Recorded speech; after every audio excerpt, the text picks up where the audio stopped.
បាននៅព្រឹកថ្ងៃសុក្រទី14ខែវិច្ឆិកាឆ្នាំ2025លោកហែមស៊ីណាអភិបាលស្រុករំដួលនឹងក្រុមការងារស្រុក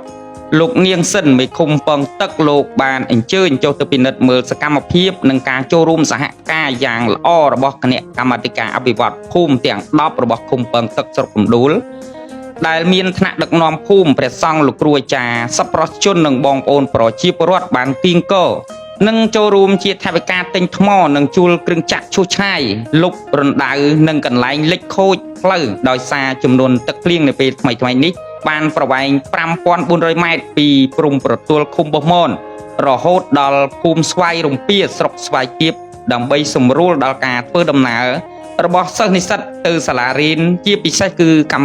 មការនីជាច្រើនឃុំធ្វើដំណើរទៅធ្វើការនៅតំបន់សេដ្ឋកិច្ចពិសេសផ្សេងៗនៅក្នុងខេត្តនិងជូនប្រជាពលរដ្ឋធ្វើដំណើរទៅប្រកបមុខរបរទទួលទានប្រចាំថ្ងៃផងដែរ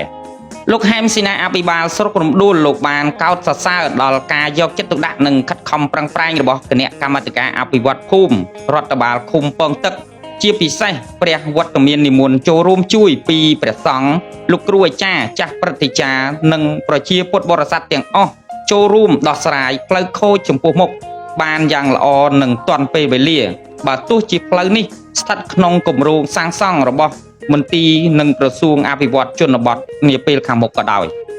លោកអភិបាលស្រុកបានមានប្រសាសន៍បន្តថាដោយសារការបម្រែបម្រួលអាកាសធាតុភ្លៀងបានបន្តធ្លាក់យ៉ាងគំហុកនៅចុងរដូវវស្សាឆ្នាំ2025នេះបណ្ដាលឲ្យផ្លូវរបស់យើងមួយចំនួនបានលិចខូចនិងដាច់ដោយកន្លែង